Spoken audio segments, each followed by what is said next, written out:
Hello everyone, எல்லாருக்கும் வணக்கம் and welcome back to our channel NISHU'S Delight. எல்லாருமே பாசிட்டிவிட்டியோட சந்தோஷமாக இருக்கீங்கன்னு நம்புகிறேன். ஸோ நம்ம சேனலை சப்ஸ்கிரைப் பண்ண எல்லாருக்குமே ரொம்ப தேங்க்யூ. அண்ட் ஃபர்ஸ்ட் டைம் பார்க்குற எல்லாருக்குமே ஒரு ஹாய். கண்டிப்பாக நீங்களும் சப்ஸ்கிரைப் பண்ணிவிட்டு பாருங்கள்.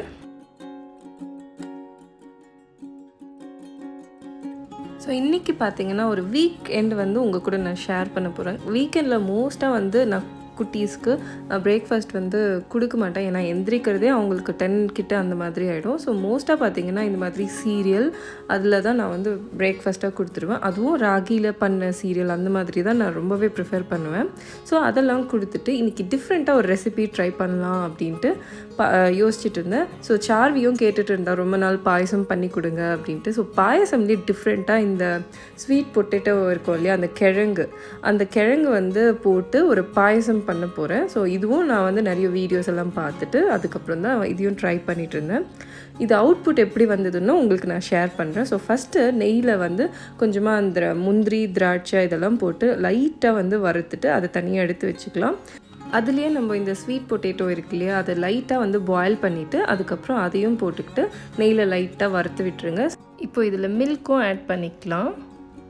ஸ்வீட்னஸ்க்கு தகுந்த மாதிரி நம்ம அதில் சுகரும் ஆட் பண்ணிக்கலாம். அந்த பொட்டேட்டோ அந்த ஸ்வீட் பொட்டேட்டோ கொஞ்சம் கட்டியாக இருக்கும். ஸோ அதை நல்லா இந்த மாதிரி பண்ணி விட்டிங்கன்னா கொஞ்சம் அது இலகலாகிட்டு மிக்ஸ் ஆகிடும் பால் கூடவே கொஞ்சம் சின்ன சின்ன வேலைகள்லாம் இருந்தது. இந்த கருவேப்பிலை இதெல்லாம் கொஞ்சம் காலியாகிட்டு இருந்தது. ஸோ அதையும் நான் எல்லாத்தையும் ஃபில் பண்ணி எடுத்துக்கிட்டேன். ஏன்னா வெஜிடபிள்ஸ் வாங்கிட்டு வந்த உடனே நான் உள்ளே வச்சுருவேன். அதை மறந்துட்டேன் அப்படின்னா எல்லாமே வெளியே வச்சுட்டு வேஸ்ட்டாக போகுது. இல்லைனா கிட்ஸ் ஏதோ ஒன்று எடுத்து கட் பண்ணி அதெல்லாம் வேஸ்ட் பண்ணிடுவாங்க. ஸோ ஃபஸ்ட்டு நான் அதெல்லாம் எடுத்து வச்சுட்றேன். என்னென்ன தேவையோ எல்லாத்தையும் ரெடி பண்ணி வச்சுக்கிட்டேன். எங்களுக்கு பிரேக்ஃபாஸ்ட் பார்த்திங்கன்னா யூஸ்வலாக பண்ணுறதே தான் தோசை. மோஸ்ட்டாக நான் காலையில் தோசை எடுத்துப்பேன். அண்ட் நைட்டில் டைஜஸ்ட் ஈஸியாக ஆகிறதுக்காக நாங்கள் இட்லி தான் நான் ரொம்ப ப்ரிஃபர் பண்ணுறது. இது நிறைய வீடியோஸ்லேயும் சொல்லியிருப்பேன், கண்டிப்பாக உங்களுக்கும் தெரிஞ்சிருக்கும். ஸோ அன்றைக்கி தோசை வித் இந்த ரோட் சைட்லலாம் பண்ணுற அந்த டேஸ்டான வெங்காயம் தக்காளி சட்னி தேங்காய் போடாமல். ஸோ அதுதான் நான் பண்ணியிருந்தேன். அது எல்லாருக்குமே ரொம்ப பிடிக்கும்ன்றதுனால ஸோ அதுதான் பண்ணிக்கிட்டேன். இந்த கிறிஸ்பியான தோசை ஹஸ்பண்ட்க்கு பிடிக்கும். நான் ரொம்ப கிறிஸ்பியாலாம் சாப்பிட மாட்டேன். எனக்கு கொஞ்சம் அந்த கல் தோசை இந்த மாதிரி இருந்தால் ரொம்பவே பிடிக்கும். ஸோ நான் அந்த மாதிரி ப்ரிஃபர் பண்ணுவேன். ஹஸ்பண்ட்க்கு பார்த்திங்கன்னா இந்த மாதிரி கிறிஸ்பியாக தான் சாப்பிடுவாருன்ட்டு அவருக்கு ரெடி பண்ணியாச்சு. ஸோ பிரேக்ஃபாஸ்ட்டெல்லாம் முடிச்சுட்டு கையோட லஞ்சையும் நான் அன்றைக்கி ரெடி பண்ணி வச்சுட்டேன். பிரேக்ஃபாஸ்ட்டெல்லாம் சாப்பிட்டு வர்றதுக்குள்ளே இங்கே பால் நல்லா சுண்டி அந்த பாயசமும் ரெடி ஆகிடுச்சு. ஸோ நல்லா அந்த நெய்யோட டேஸ்ட்டில் நட்ஸ் எல்லாம் போட்டு சாப்பிடும்போது செம்ம டேஸ்ட்டாக இருக்கும். யூஸ்வலாக பண்ணுற மாதிரி தான் பாயசம். கூடவே ஸ்வீட் பொட்டேட்டோ ஆட் பண்ணதுனால கொஞ்சம் இன்னுமே நல்லா அந்த டேஸ்ட் என்ஹான்ஸ் பண்ணும் அப்படின்னு நினைக்கிறேன். சாப்பிட்டுட்டு இதுக்கு எப்படி வந்ததுன்னு அந்த அவுட்புட்டையும் நான் உங்களுக்கு ஷேர் பண்ணுறேன். ஸோ கொஞ்சமாக ஏலக்காய் அந்த ஃப்ரேக்ரன்ஸ்க்காக ப்ளஸ் டேஸ்ட்டுக்காகவும் சேர்த்துக்கிறேன். ஸோ இது நல்லா திக்கானதும் இதை கொஞ்சம் நேரம் ஆற வச்சுட்டு அதுக்கப்புறமா கிட்ஸுக்கு மிட் டைமில் கொடுக்கலாம் அப்படின்ட்டு யோசிச்சுட்டு வெளியே பார்க்குறேன். இவங்க இந்த வேலையெல்லாம் பண்ணி வச்சுட்டு இருந்தாங்க. ஒரு சிசர் கிடச்சா போதும் மொத்தத்தையும் கட் பண்ணி எடுத்து போட்டுடுறாங்க. ஸோ இந்த சேரில் இருக்க அந்த ஷீட்டையும் கட் பண்ணி வச்சுருந்தாங்க. ஒன்றும் பண்ண முடியல. ஸோ இனிமேல் நான் கொஞ்சம் கேர்ஃபுல்லாக இருக்கணும் அப்படின்னு யோசிச்சுட்ருக்கேன். ஸோ இவங்கக்கிட்ட எது தேவையோ அதை மட்டும் கொடுத்து விளையாட வைக்கலாம் அப்படின்ட்டு. குக்கிங் பண்ணுற டைமில் இவங்க என்னென்ன பண்ணுறாங்களோ அதெல்லாம் நான் ஒன்றும் பண்ண முடியாமல் அப்படியே விட்டுட்டுறதா இருக்குது. ஸோ 2 பேருக்கும் சாட்டர்டே சண்டே ஆனால் என்னால் சமாளிக்கிறது தான் எனக்கு ரொம்ப கஷ்டமாக இருக்குது. மீதி டைமில் ஸ்கூல் இருக்கிறதுனால தெரியல. அந்த சாட்டர்டே சண்டேஸில் 2 பேரும் வீட்டில் இருக்கிறது கொஞ்சம் ரொம்பவே கஷ்டமாக இருக்குது. பட் ஆனாலும் அது இருக்கணும் இல்லையா. அந்த 2 நாள் தான் நம்ம மொத்தமாக ஃபேமிலி கூட ஸ்பெண்ட் பண்ணுறது, ஒன்றா இருக்கிறது. ஸோ அதனால் இதெல்லாம் கொஞ்சம் அப்படியே நான் கண்டுக்காமல் அப்படியே விட்டுடுறது. ஸோ இப்போ பார்த்திங்கன்னா அவங்களுக்கு கொடுத்த அந்த பாயசம் நல்லா தான் சாப்பிட்டாங்க. ஆனால் நார்மலாக பண்ணுற பாயசம் அவங்களுக்கு ரொம்ப பிடிச்சிருக்கு. இது அந்தளவுக்கு பிடிக்கல அப்படின்ற மாதிரி எனக்கு ஃபீல் இருந்தது. ஸோ ஆனாலும் அதை விடலை. கொஞ்சம் சாப்பிட்டுட்டு பாதி தான் வச்சுருந்தாங்க. ஸோ நானும் ஹஸ்பண்டும் கூட சாப்பிட்டோம். நல்லா தான் இருந்துச்சு. இந்த மாதிரி ஸ்வீட் பொட்டேட்டோ பாயசமே டிஃப்ரெண்ட்டாக சாப்பிடணும். இதெல்லாம் ஸ்வீட் பொட்டேட்டோ பிடிச்சவங்களுக்கு இந்த மாதிரி பண்ணி கொடுத்தா நல்லாவே இருக்கும் அப்படின்னு நினைக்கிறேன். நீங்களும் கண்டிப்பாக ட்ரை பண்ணி பாருங்கள். பார்த்துட்டு எனக்கு ஃபீட்பேக் எப்படி வந்துச்சுன்னு ஷேர் பண்ணுங்கள் கமெண்ட்ஸில். நெக்ஸ்ட்டு பார்த்தீங்கன்னா டிஷ் வாஷர். ஸோ வீக்கெண்டில் நான் ரொம்ப லேட்டாக தான் எல்லாத்தையும் எடுத்து வைக்கிறது. ஸோ இதெல்லாம் எடுத்து வச்சுட்டு தான் நான் வந்து குக்கிங் பண்ணுவேன். ஏன்னா ஒரு சில வெசல்ஸ்லாம் எனக்கு தேவைப்படுங்கிறதுனால ஃபஸ்ட்டு எல்லாத்தையும் எடுத்து வச்சிட்டேன் அப்படின்னா குக்கிங் லன்ச் பண்ணுறதுக்கு எனக்கு ஈஸியாக இருக்கும். ஸோ கிட்டு வந்து கண்டிப்பாக டிஷ் வாஷர் நான் எடுத்து வைக்கும்போது வராமல் இருக்கவே மாட்டான். அது அவனோட வேலை அப்படின்ற மாதிரியே ஒரு ஃபீலில் வந்து எனக்கு ஹெல்ப் பண்ணிகிட்ருப்பான். இன்றைக்கி லஞ்சுக்கு பார்த்திங்கன்னா நான் சிம்பிளாக வெரைட்டி ரைஸ் தான் மோஸ்ட்டாக ப்ரிஃபர் பண்ணேன். ஏன்னா எல்லா வீடியோஸ்லாம் நான் ஷேர் பண்ணுற மாதிரி தான். சாட்டர்டே சண்டே நான் யூஸ்வலாகவே கிச்சனில் ரொம்பவே நிற்கிறது எனக்கு சுத்தமாக பிடிக்காது. ஸோ ஃபாஸ்ட்டாக என்ன செய்ய முடியுமோ அதெல்லாம் செஞ்சுட்டு போய் கொஞ்சம் நல்லா குழந்தைங்க கூட ஸ்பெண்ட் பண்ணோம் அப்படின்ற ஒரு மைண்ட் செட்லேயே தான் இருப்பேன். ஸோ அன்றைக்கி வந்து கீரை வந்து நான் வாங்கிட்டு வந்திருந்தார். ஸோ அதெல்லாம் போட்டு வெரைட்டி ரைஸ் பண்ணுற மாதிரி அந்த புலாவ், ஸ்பினாச் புலாவ்னு சொல்லுவாங்க இல்லையா, ஸோ அதுதான் பண்ணிகிட்டு இருந்தேன். நார்மலாக நம்ம வெங்காயம், தக்காளி, இஞ்சி, பூண்டு இதெல்லாம் போட்டு ரைஸ் பார்த்திங்கன்னா நான் பாஸ்மதி யூஸ் பண்ணல, ஜீரக சம்பா தான் யூஸ் பண்ணியிருந்தேன்.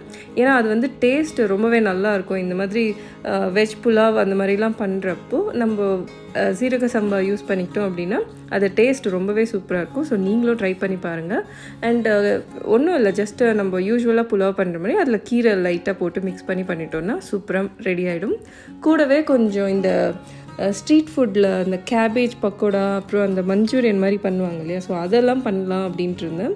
அது கிட்ஸுக்கும் ரொம்ப பிடிக்கும். ஆனால் இதில் கொஞ்சம் நான் காரம் ஆட் பண்ணுறதுனால அவங்க சாப்பிடுவாங்களா இல்லையான்னு தெரியல. ஜஸ்ட் இந்த வெங்காயம், கேபேஜ், இஞ்சி, பூண்டு, மைதா, அப்புறம் கார்ன்ஃப்ளோர், காரத்துக்கு வந்து சில்லி பவுடரும் ஆட் பண்ணிக்கிட்டேன்.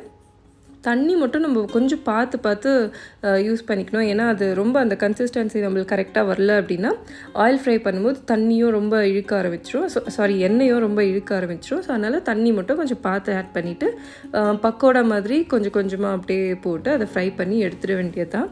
மோஸ்ட்டாக பக்கோடா ஐட்டம்ஸ்லாம் பார்த்திங்கன்னா நான் வெளியில் வந்து அவ்வளோவா வாங்க மாட்டேன். என்னைக்காச்சும் ஒரு நாள் அந்த மாதிரிலாம் ப்ரிஃபர் பண்ணிக்குவேனே தவிர எப்போவுமே வாங்குறதுலாம் இல்லை. ஸோ வீக்கெண்ட்னால நிதானமாக கொஞ்சம் இதெல்லாம் பண்ணலாம் அப்படின்ட்டு அந்த டைமில் இதெல்லாம் நான் வந்து பண்ணிக்குவேன். ஸோ நல்லா சாப்பிடணும் அப்படின்ற ஒரு மைண்ட் செட்லேயும் இதெல்லாம் பண்ணி முடிச்சிடுவேன்.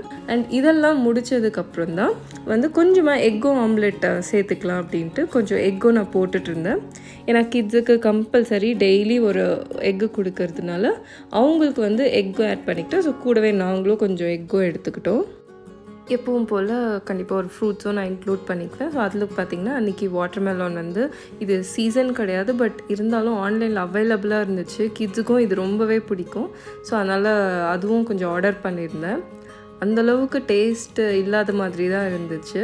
பட் ஓகே, கிட்ஸுக்கு பிடிக்குங்கிறதுனால நான் ஆர்டர் பண்ணி அதையும் இன்க்ளூட் பண்ணிக்கிட்டேன். ஸோ ஃப்ரூட்ஸு எல்லாம் லன்ச் எல்லாம் முடித்ததுக்கப்புறம் கிட்ஸு கூட கொஞ்சம் நேரம் டைம் ஸ்பெண்ட் பண்ணிவிட்டு அதுக்கப்புறம் அவங்க மிட் டைமில் வந்து கொஞ்சம் ஃப்ரூட்ஸ் எடுத்துக்கலாம் அப்படின்ட்டு வாட்டர்மெலானும் கொடுத்துட்டு இருந்தேன்.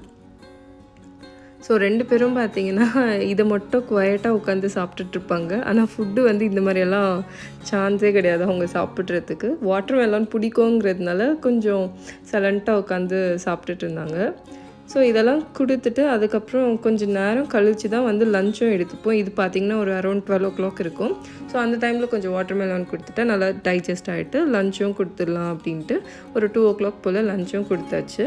ஸோ 4 பேருக்கு 4 எக் ஆம்லெட், அதுக்கப்புறம் காலையில் பண்ண பாயாசம், கொஞ்சமாக ஃப்ரூட்ஸும் இருந்தது. ஸோ அதுக்கு வாட்டர்மெலான் வச்சுட்டு கொஞ்சம் பக்கோடா வந்து பார்த்திங்கன்னா இந்த மாதிரி தான் இருந்தது. ஸோ அதை டிஷ்யூவில் போட்டு வச்சுருக்கேன் அந்த ஆயில்ஸ் எல்லாம் அப்சர்வ் ஆகிறதுக்கு. ஸோ கேபேஜ் பக்கோடா வச்சுட்டு கூடவே இந்த ஸ்பினாச் புலாவ், இது வந்து கிட்ஸுக்கு ரொம்பவே பிடிக்கும். ப்ளஸ் எங்களுக்குமே வந்து சாப்பிட பிடிக்க ஆரம்பிச்சிச்சு. ஸோ அதனால் அதுவும் மோஸ்ட்டாக நான் ட்ரை பண்ணுற ரெசிபீஸ் தான். கரெக்டாக அந்த டைமில் வந்து உட்காந்தாச்சு.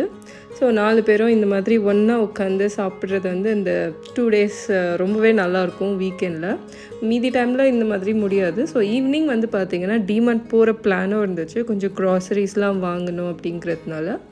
ஸோ 2 பேரும் அது சொன்ன உடனே கொஞ்சம் ஹாப்பியாக ஆகிட்டாங்க. ஸோ நிறைய ஸ்டோரிஸ் எல்லாம் சொல்லிவிட்டு ஷேர் பண்ணிகிட்டு இருந்தாங்க. ஸோ கொஞ்சம் லேட்டாக தான் கிளம்பணும், ஏன்னா மதியானம் தூங்கி இவங்க எந்திரிக்கிறதுக்கு ஒரு டைம் ஆகிடுச்சு. ஸோ ஒரு ஈவினிங் ஒரு 5-6 போல் தான் கிளம்பியிருந்தோம். ப்ளஸ் இந்த டிராஃபிக்கில் அங்கே போய் ரீச் ஆகிறதுக்கே கொஞ்சம் டைமும் ஆகிடும். அதனால் கிளம்பிட்டு போகிற வழியிலே கொஞ்சம் இந்த வாஃபிள்ஸ் கேட்டுகிட்டே இருந்தாங்க. அது ரொம்ப ஃபேவரட்டான ஒரு ஷாப்பு. ஸோ ரொம்ப நாளாக கேட்டதுனால ஸோ அங்கே போயிட்டு கொஞ்சம் வாஃபிள்ஸ் எல்லாம் சாப்பிட்டுட்டு இருந்தோம். கிட்டுக்கு பார்த்திங்கன்னா வாஃபிள்ஸ் நான் யோசித்து தான் கொடுப்பேன். ஏன்னா அவனுக்கு கொஞ்சம் அந்த வாமிட் வர மாதிரி இருக்குது. வாஃபிள் சாப்பிட்டோடனே ஒரு 2-3 வாட்டி இது மாதிரி ஆச்சு. ஸோ லைட்டாக தான் கொடுத்தோம் கிட்டுக்கு. சார்வி தான் கேட்டது. ஸோ சார்விக்கு ரொம்பவே பிடிக்கும். அவள் கொஞ்சம் பெருசானதுனால அவளால் சமாளிக்க முடியுது. பட் கிட்டுக்கு வந்து ஒரு 2 டைம் வந்து வாமிட் வந்ததுனால கொஞ்சம் யோசித்து அதுவும் கொஞ்சமாக தான் கொடுத்துருந்தோம். டேஸ்ட் வைஸ் ரொம்பவே சூப்பராக இருக்கும். அந்த சாக்லேட்ஸ், அப்புறம் அந்த மிக்ஸ்டு சாக்லேட் ஃப்ளேவர்ஸ், மில்க் அப்படின்னு டிஃப்ரெண்ட் ஃப்ளேவர்ஸ்லாம் இருக்குது. ஸோ நல்லாவே டேஸ்ட்டாக இருந்தது. அதெல்லாம் சாப்பிட்டு முடிச்சுட்டு அடுத்தது தான் டிமார்ட் போயிருந்தோம். அங்கே பார்த்திங்கன்னா நாங்கள் டிமார்ட் ரீச் ஆகிறதுக்கே கொஞ்சம் லேட் ஆகிடுச்சு. ஸோ ஃபஸ்ட்டு போன உடனே இவங்க நிற்கிறது இந்த ஸ்டேஷ்னரி கிட்ட தான். ஏன்னா அது என்ட்ரன்ஸ்லேயே இருக்கிறதுனால இவங்களுக்கு என்னென்ன தேவையோ அந்த ஆக்டிவிட்டி புக்ஸ், அப்புறம் கலரிங் புக்ஸ், க்ரேயான்ஸு இதெல்லாம் வந்து அங்கே நிறையவே கிடைக்கும். ஸோ கிட்ஸ் வந்து மோஸ்ட்டாக இன்னும் வந்து எல்லாத்தையும் கரெக்டாக வச்சுக்கிறதுக்கு தெரியாது இல்லையா. ஸோ அங்கங்கே போட்டு தொலைஞ்சிடும். ஸோ அதனால் இதெல்லாம் வந்து நான் இங்கேயே வாங்க ப்ரிஃபர் பண்ணிக்குவேன். ஏன்னா வந்து ரீசனபிள் ப்ரைஸ் இருக்கிறதுனால நம்மளுக்கும் ஈஸியாக இருக்கும். நெக்ஸ்ட்டு பார்த்திங்கன்னா சார்விக்கு வந்து லஞ்ச் பாக்ஸ் பார்க்கலாம் அப்படின்னு பார்த்துட்டு இருந்தேன். Most of the lunch box வந்து கொஞ்சம் அடல்ட் யூஸ் பண்ணுற மாதிரியே தான் இருக்குது. கிட்ஸுக்குன்ட்டு ஸ்பெசிஃபிக்காக அங்கே இருக்கிற மாதிரி எனக்கு தெரியல. ஸோ ஆன்லைன்லேயே ஆர்டர் பண்ணிக்கலாம் அப்படின்னு சொல்லிட்டு நான் வாங்கவே இல்லை. நெக்ஸ்ட்டு பார்த்திங்கன்னா டிமார்ட்டில் நான் நிறைய வாங்குறது வந்து இந்த சோப் ஐட்டம்ஸ் தான். டிட்டர்ஜென்ட் பவுடர், அதுக்கப்புறம் டிஷ் வாஷிங் லிக்விட்ஸ், இதெல்லாம் வந்து அங்கே ரீசனபிள் ப்ரைஸில் இருக்கிறதுனால அது ஸ்டாக்கெல்லாம் அப்பப்போ நிறைய வச்சுக்கணும் அப்படின்ட்டு அங்கே தான் நான் பர்ச்சேஸ் பண்ணிக்கிறது. ஸோ அதெல்லாம் முடிச்சுட்டு மேலே வந்து கொஞ்சம் டாய் செக்ஷன் போகலாம் அப்படின்ட்டு போயிட்டு இருந்தோம். ஏன்னா கண்டிப்பாக இவங்களுக்கு ஏதோ ஒன்று வாங்கி கொடுத்தா இவங்களும் கொஞ்சம் சாட்டிஸ்ஃபைடாக வருவாங்க இல்லையா. ஸோ அதனால் எப்படியோ வாங்குகிற டாய்ஸை வந்து ஒரு 2 நாளில் உடச்சி போட்டுருவாங்க. ஸோ கொஞ்சம் வளர்கிற வரையிலும் இந்த மாதிரி வாங்கி கொடுத்தோன்னா நம்மளுக்கும் கொஞ்சம் சாட்டிஸ்ஃபைடாக இருக்கும். அதே காஸ்ட்லியாக வாங்கி கொடுத்து உடச்சிட்டாங்கன்னா நம்மளுக்கு மனசே கேட்காது இல்லையா. ஸோ நான் வந்து இந்த மாதிரி தான் சின்ன சின்ன டாய்ஸ் அவங்களுக்கு என்ன தேவையோ இந்த மாதிரி ரீசனபிள் ரேட்ஸ்லேயே வாங்கி கொடுத்துட்ருந்தேன். ஸோ அதெல்லாம் வாங்கிட்டு அங்கேருந்து கிளம்புறதுக்கே கொஞ்சம் லேட் ஆகிடுச்சு எங்களுக்கு. ஸோ அன்றைக்கி டே பார்த்திங்கன்னா சூப்பராகவே போச்சு. அண்ட் ஷாப்பிங்கும் போனதுனால கொஞ்சம் ஹாப்பியாகவே வீட்டுக்கு போயிருந்தோம். ஹோப் இந்த வீடியோ உங்களுக்கு பிடிச்சிருக்குன்னு நினைக்கிறேன். மறுபடியும் வேறு ஒரு இன்ட்ரெஸ்டிங் வீடியோவில் உங்கள் எல்லோரையும் மீட் பண்ணுறேன். Until then, by from Nisha. Take care.